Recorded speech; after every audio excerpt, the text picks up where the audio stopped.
Hello दोस्तों, fitter trade theory के question bank का यह हमारा सेकंड सेशन है। इसमें हम क्वेश्चन नंबर 16 से लेकर 30 तक के क्वेश्चन आंसर को डिस्कस करेंगे। और दोस्तों, हमारे क्लास का स्लोगन है क्वेश्चनर्स तो एक बहाना है, कॉन्सेप्ट की ओर जाना है। तो चलिए आगे बढ़ते हैं कॉन्सेप्ट के साथ। Question number 16, which of this cutting tool is used to finish and enlarge a hole. दिए गए कटिंग टूल में से किस टूल का यूज होल को फिनिश करने के लिए और इनलार्ज करने के लिए यूज होता है। डाई, टैप, रिमर, बोरिंग बार। आइए हम इन टूल को देखें और इनकी वर्किंग को समझें। देखिए दोस्तों, यह हमारा टैप है और यह हमारा डाई है। टैप और डाई दोनों का यूज हम थ्रेडिंग के लिए करते हैं, यानी कि चूड़ी बनाने के लिए करते हैं। टैप का यूज हम इंटरनल थ्रेडिंग के लिए करते हैं और डाई का यूज हम एक्सटर्नल थ्रेडिंग के लिए करते हैं। देखते हैं कैसे करते हैं। यह हमारा ब्लैंक वर्क पीस है और इस पर हमें इंटरनल थ्रेडिंग करनी है। तो हम टैप रिंच में पकड़कर इसमें जो है इंटरनल थ्रेडिंग करेंगे। और उसी तरह डाई में ये हमारा ब्लैंक पीस है और इस पे हमें एक्सटर्नल थ्रेडिंग करनी है। तो हम इसका प्रयोग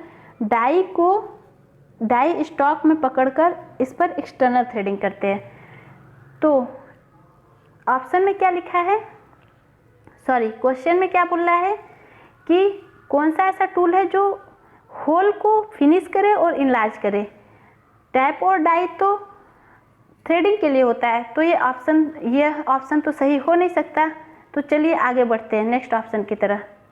देखिए दोस्तों, ड्रिलिंग है, बोरिंग है और रिमर है। ड्रिलिंग का क्या काम है, वर्कपीस पर एक नया होल बनाता है, एक नया ड्रिल बनाता है। लेकिन बोरिंग क्या करता है, प्री एग्जिस्टिंग होल, पहले से जो किया गया होल है उसके साइज को इनलार्ज करता है। और रिमर क्या करता है, प्री एग्जिस्टिंग होल को फिनिश करता है। दोस्तों, रिमर का मेन काम तो फिनिशिंग है, लेकिन फिनिशिंग के दौरान इसमें जो है हल्का सा मेटल रिमूव होता है, जिससे ड्रिल के साइज में थोड़ी इनलार्जमेंट होती है। होल के साइज में जो है हल्का इनलार्जमेंट होती है। तो हमारा ऑप्शन रिमर सही होगा, क्योंकि बोरिंग बार का यूज कभी भी फिनिशिंग के लिए नहीं किया जाता। तो रिमर जो कि फिनिशिंग कर रहा है होल को और साथ में हल्का सा स्लाइटली इनलार्ज भी हो रहा है। तो हमारा आंसर होगा ऑप्शन नंबर सी, यानी कि रिमर। नेक्स्ट हमारा क्वेश्चन है, the process of bevelling the end of an existing drill hole is called. कह रहा है कि जो होल के एंड सिरे को बेवलिंग करना कौन सा ऑपरेशन कहलाता है। Boring, spot facing, counter boring या काउंटर सिंकिंग। तो आइए दोस्तों, इन ऑपरेशन को पहले देख ले, इसमें डिफरेंस क्या होता है। यहाँ पे हम लोग बोरिंग तो पहले से जान चुके हैं कि प्री एग्जिस्टिंग होल को इनलार्ज करने को बोरिंग कहते हैं। अब बचा हुआ हमारा है spot facing, sinking, counter sinking और काउंटर बोरिंग। देखिए दोस्तों, काउंटर सिंकिंग और काउंटर बोरिंग दोनों का एक काम है और वो है फास्टनर के हेड को स्थान देना, मतलब फास्टनर के हेड को सरफेस पे लेवल करना। यह हमारे काउंटर बोरिंग और काउंटर सिंकिंग का काम है। लेकिन काउंटर सिंकिंग अलग क्यों है और काउंटर बोरिंग क्यों अलग है, इसका रीज़न ये है कि काउंटर सिंकिंग जो है, काउंटर सिंकिंग स्क्रू, दोस्तों यह हमारा देखिए काउंटर सिंकिंग स्क्रू है। तो काउंटर सिंकिंग स्क्रू हेड को स्थान देने के लिए जो ऑपरेशन किए जाते हैं उसे काउंटर सिंकिंग ऑपरेशन कहते हैं। और काउंटर बोरिंग क्या होता है, काउंटर बोरिंग जो है, काउंटर बोरिंग सॉकेट स्क्रू या एलन स्क्रू के हेड को स्थान देने के लिए जो ऑपरेशन किया जाता है उसे काउंटर बोरिंग कहते हैं। अब काउंटर सिंकिंग और काउंटर बोरिंग तो हो गया। अब आते हैं स्पॉट फेसिंग। अब स्पॉट फेसिंग क्या है, स्पॉट फेसिंग दिखने में तो काउंटर बोरिंग जैसा ही होता है, लेकिन थोड़ा सा डिफरेंस है। देखिए, यह हमारा काउंटर बोरिंग हो गया और यह हमारा स्पॉट फेसिंग हो गया। मतलब कि जो होल इनलार्जमेंट का लेंथ होता है वो बहुत कम होता है स्पॉट फेसिंग में। ऐसा होता है कि देखिए दोस्तों, स्पॉट फेसिंग जो है उसमें हेड के वाशर को स्थान देने के लिए या हेड के कुछ भाग को स्थान देने के लिए इनलार्ज किया जाता है। जैसे कि इसमें हेड को जो है वो पूरे सरफेस के लेवल पे नहीं किया जाता है, या अगर अदर वर्ड में बोले तो सरफेस का seamless contact with fastener head, तो वो हमारा होता है स्पॉट फेसिंग। दोस्तों आई होप कि आप यह तीनों में डिफरेंस समझ पाए होंगे। तो हमारे क्वेश्चन में कह रहा है कि होल के इंड को बेवल करना। अब बेवलिंग क्या होती है? बेवलिंग कह सकते हैं दोस्तों कि कोन शेप का बनाना या एंगल में बनाना, टेपर करना। तो देखिए इस शेप में कौन सा हमारा ऑपरेशन दिख रहा है दोस्तों? हमारा ये ऑपरेशन काउंटर सिंकिंग वाला दिख रहा है। होल के एंड सिरे को बेवल किया गया है काउंटर सिंकिंग में, तो हमारा आंसर होगा ऑप्शन नंबर डी, यानी कि काउंटर सिंकिंग। नेक्स्ट हमारा क्वेश्चन है, figure given below show a type of a cut a file, what is it? Figure में एक फाइल की कट दी गई है, तो इसे पहचानना है कि ये कौन सा कट है। आइए हम फाइल के अदर कट को भी देख लें। Single cut file, double cut file, rasp cut और curve tooth file. Single cut में क्या होता है? एक्सिस से 60 डिग्री पे कटी जो फाइलिंग टीथ होती है वो एक्सिस से 60 डिग्री पर होती है।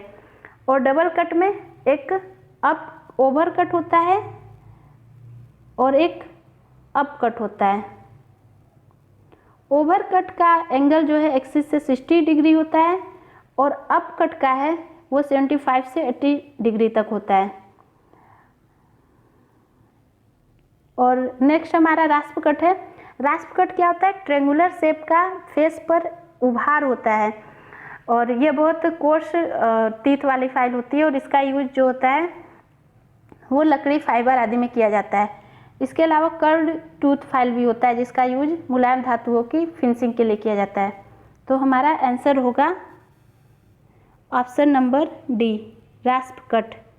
नेक्स्ट हमारा क्वेश्चन है, the teeth of the hexa blade are bent as shown below, it is called.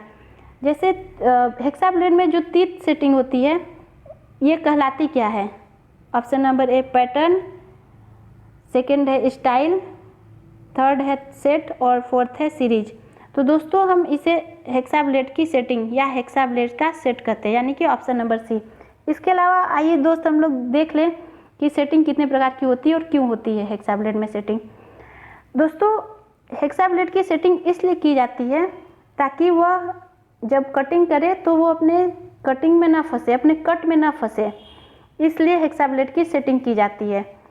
Hexa blade की सेटिंग करने से जो वह जब भी वो जॉब को कट करेगा वह अपने ब्लेड के मोटाई से अधिक चौड़ाई में जॉब को कट करेगा, जिससे कि वो आसानी से निकल सके कट में से।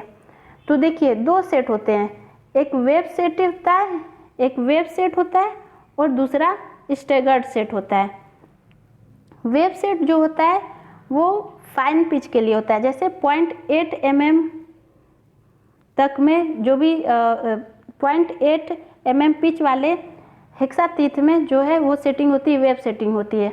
और स्टैगर्ड सेट जो होता है 1 mm पिच वाले से अधिक पिच वाले जो हेक्सा ब्लेड होती है उसमें स्टैगर्ड सेटिंग होती है। तो हमारा ऑप्शन नंबर सी सेट हुआ है, मतलब कि इसे सेट कहते हैं। नेक्स्ट हमारा क्वेश्चन है, it is a type of paper can be used for sending down hard and rough surface, it is called. दोस्तों ये क्वेश्चन बहुत सिंपल है और हम लोग अपने घरों में भी यूज किए होंगे एमरी पेपर का, तो आंसर हो जाएगा एमरी पेपर। नेक्स्ट हमारा क्वेश्चन है, figure below the sown spark characteristic of 4 different alloy steel, which one represent the high carbon steel. यहाँ पे हमारे दिए गए हैं एलॉय स्टील के स्पार्क के कैरेक्टर, तो इसमें हम लोग को फाइंड आउट करना है कि हाई कार्बन स्टील का कौन सा स्पार्क है। दोस्तों पहले हम लोग जान लें स्पार्क टेस्टिंग होती किस लिए है। स्पार्क टेस्टिंग होती है method of determining the general classification of ferrous metal. जैसे कि कोई भी मतलब कोई जॉब है या कोई मेटल है आपके सामने, तो आप उसको डिटरमाइन कर सकते हैं स्पार्क टेस्टिंग के थ्रू इसके लिए क्या करेंगे आप, जॉब के पीस, जो मेटल के पीस या उसके स्क्रैप को ही ग्राइंडिंग व्हील पर अप्लाई करेंगे, तो उससे जो स्पार्क इमिट होगा उसी के कैरेक्टर को देख के हम जान जाएंगे कि यह माइल्ड स्टील का बना है, राट आयरन का बना है, हाई कार्बन स्टील का बना है, या मतलब कि अदर मेटल का बना है। फेरस मेटल याद रखिएगा, जो स्पार्क टेस्टिंग होती है वो फेरस मेटल के लिए होती है या स्टील एलॉय के लिए की जाती है।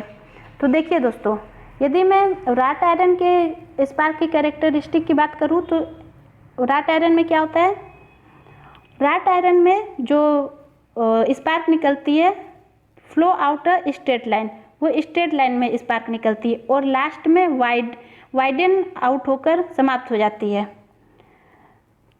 और तो हमारा यहाँ पे देखिए, यह फिगर हमारा किसका हुआ, राट आयरन का। इसमें स्ट्रेट लाइन स्पार्किंग है और लास्ट में वाइडन आउट होकर समाप्त हो जा रही है। और देखिए माइल्ड स्टील में क्या होता है, ये भी स्ट्रेट लाइन होता है, स्ट्रेट लाइन होता है, लेकिन ये टिनी फॉर्क होता है। फॉर्क मतलब ब्रांचेज निकल जाती है, इसमें हल्की सी ब्रांच निकल जाती है। तो यह हमारा राट आयरन का हुआ और यह माइल्ड स्टील का हुआ। और देखिए दोस्तों, मीडियम कार्बन स्टील में क्या होता है, मीडियम कार्बन स्टील में much more forging than mild steel. Mild steel से ज़्यादा इसमें जो है ब्रांचेज निकलते हैं स्पार्क के, और लेंथ भी बहुत ज़्यादा वेरी करता है और इसका रेंज जो होता है वो वाइड होता है। तो इस प्रकार हमारा ये हुआ मीडियम कार्बन स्टील। और दोस्तों देखिए, हाई कार्बन स्टील में क्या होता है, ये भी बूसी स्पार्क पैटर्न, यानी कि यह भी मच फोर्क होता है, इसमें भी ढेर सारी ब्रांचेज निकलती है, लेकिन इसका जो रेंज होता है वो हमारे माइल्ड कार्बन स्टील से कम रेंज होती है, इसकी जो चमक होती है वो कम होती है। तो इस प्रकार इसमें हमारे क्वेश्चन में पूछ रहा है हाई कार्बन स्टील, तो हमारा आंसर होगा ऑप्शन नंबर ए।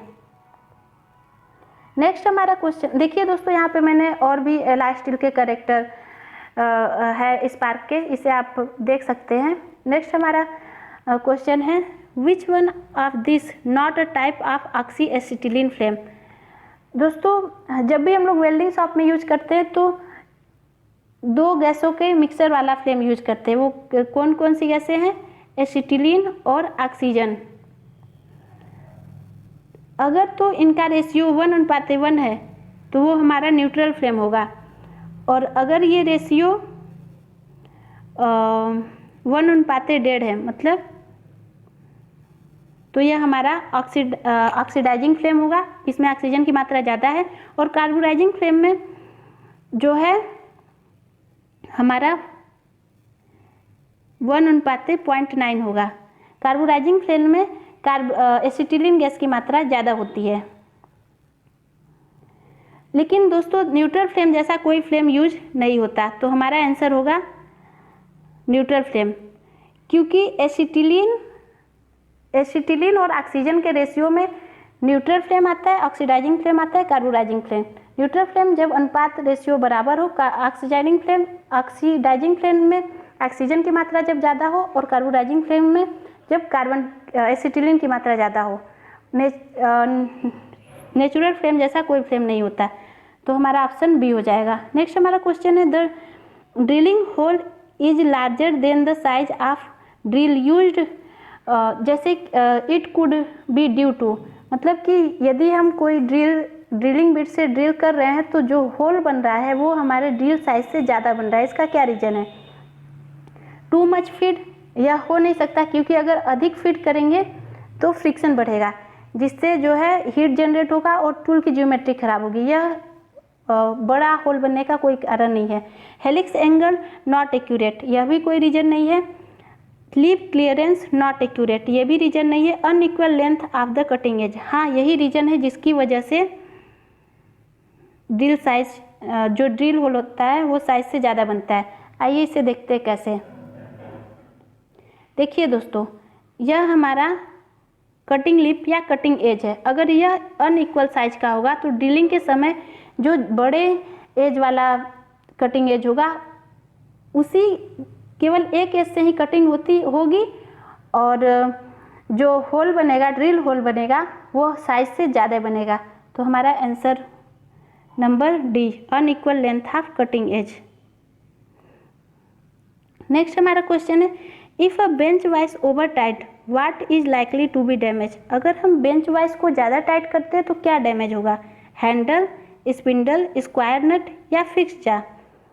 इसके लिए आइए देखते हैं डायग्राम में। देखिए दोस्तों, ये हमारा बेंच वाइज है, इसमें जो थ्रेड कटी होती है बेंच वाइज में स्क्वायर थ्रेड कटी होती है, लेकिन यदि यही वाइज कारपेंट्री शॉप की वाइज जो होती है उसमें बटरेस थ्रेड यूज होता है। जब हम ओवर टाइट करते हैं स्पिंडल को तो इससे जो ये चूड़ियाँ होती हैं वो घिस जाती हैं और फिर स्पिंडल खराब होता है। तो आंसर हमारा क्या होगा, स्पिंडल, यानी कि ऑप्शन नंबर बी। नेक्स्ट हमारा क्वेश्चन है, विच of this is not a base unit under SI system of units. इसमें से कौन सा बेस यूनिट नहीं है। पहले तो जान लें ये बेस यूनिट होता क्या है। देखिए दोस्तों, दो यूनिट होती है, एक बेस यूनिट होता है, एक डिराइव्ड यूनिट होता है। बेस यूनिट जिसको और भागों में नहीं तोड़ा जा सकता है, जैसे कि हमारा लेंथ हो गया, मास हो गया। और डिराइव्ड क्या होता है, दो या दो से अधिक बेस यूनिट को कंबाइन करने पर डिराइव्ड बनता है। बेस में जैसे लेंथ आ गया, मास आ गया, जिसको नहीं तोड़ा जा सकता। लेकिन डिराइव्ड में जो कि बेस यूनिट से बना हो, जैसे एरिया हो गया, जैसे वर्क हो गया। वर्क क्या होता है, फोर्स इनटू डिस्टेंस, तो ये हमारा डिराइव्ड यूनिट है। ऑप्शन देखते हैं, केल्विन। केल्विन दोस्तों टेम्परेचर का यूनिट है, ये एक बेस यूनिट है। कैंडेला, कैंडेला ल्यूमिनस या प्रकाश का यूनिट है, तो यह भी हमारा बेस यूनिट है। मोल, यह एटॉमिक मास का यूनिट है, ये भी हमारा बेस यूनिट है। लेकिन जूल, देखिए दोस्तों जूल है, यह हमारा डिराइव्ड यूनिट है।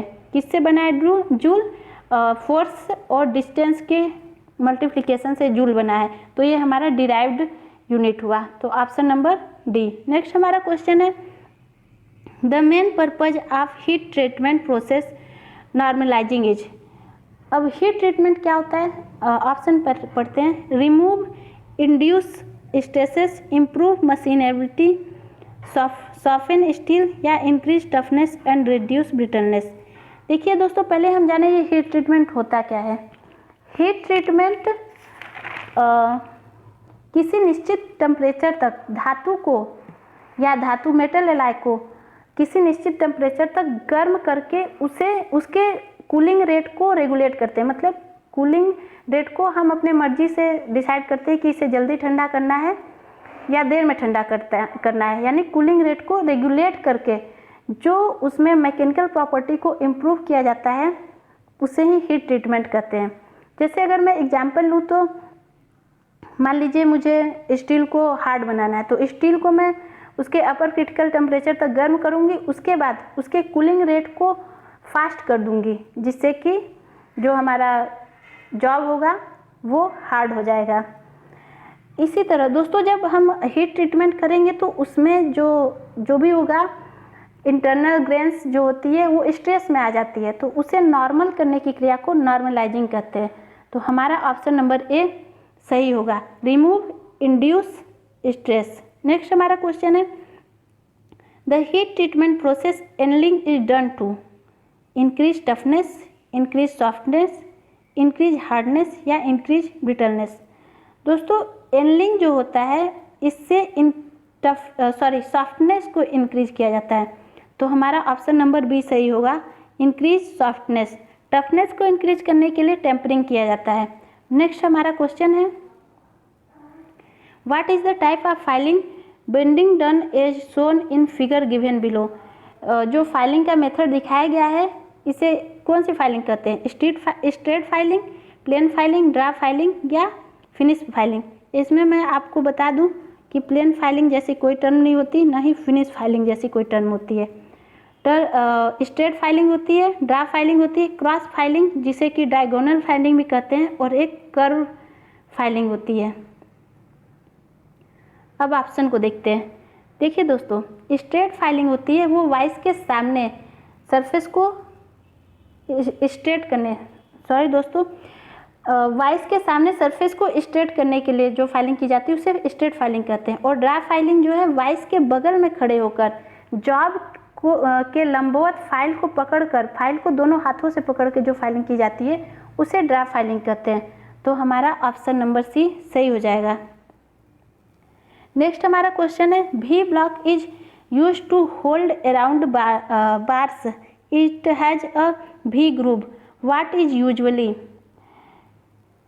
कितने एंगल पे होता है वी ग्रूव हम लोग का? 30 डिग्री, 60 डिग्री, 90 डिग्री या 120 डिग्री। आइए इसे फिगर से समझते हैं। वी ब्लॉक का यूज किया जाता है जो राउंड बार होता है या गोलाकार जाप को सहारा देने के लिए, मार्किंग के लिए के टाइम भी यूज किया जाता है और मशीनिंग ऑपरेशन के टाइम भी इसे गोल पीस को सहारा देने के लिए या गोल राड को सहारा देने के लिए किया जाता है। अगर हमारा जॉब बड़ा है तो ये पेयर में भी पाए जाते हैं, वी ब्लॉक पेयर में भी पाए जाते हैं। तो दोस्तों इसका एंगल होता है 90 डिग्री। हमारा ऑप्शन नंबर यानी कि हमारा ऑप्शन नंबर सी सही होगा, 90 डिग्री। नेक्स्ट हमारा क्वेश्चन है, figure below shows a tool mark A. यहाँ पे ए है, तो फिर ये क्या है, कहते क्या है, क्या कहलाता है? वेज, ड्रिफ्ट, लीवर या फ्लैट। दोस्तों इसे ड्रिफ्ट कहते हैं, यानी कि ऑप्शन नंबर बी। ड्रिफ्ट क्या होता है? ड्रिफ्ट जो है वेज के आकार का बना होता है और ये किसका बना होता है? माइल्ड स्टील का। वेज के आकार का होता है और ये माइल्ड स्टील का बना होता है। इसका यूज क्या है? इसका यूज देखिए, मशीन के स्पिंडल या ड्रिल के स्पिंडल में से ड्रिल चक स्लीव या सॉकेट को निकालने के लिए यूज किया जाता है। इसके लिए हम क्या करते हैं? इसके लिए हम ड्रिल ड्रिफ्ट के टेपर वाले भाग को स्लॉट में डालते हैं और हल्की सी हैमरिंग करते हैं, जिससे बहुत ही आसानी से ड्रिल चक, स्पिंडल या स्लीव को बाहर निकाला जा सकता है। दोस्तों ये हमारे 30 क्वेश्चन पूरे हुए और जिसके आंसर मेंशन है इस प्रकार। Thank you for watching.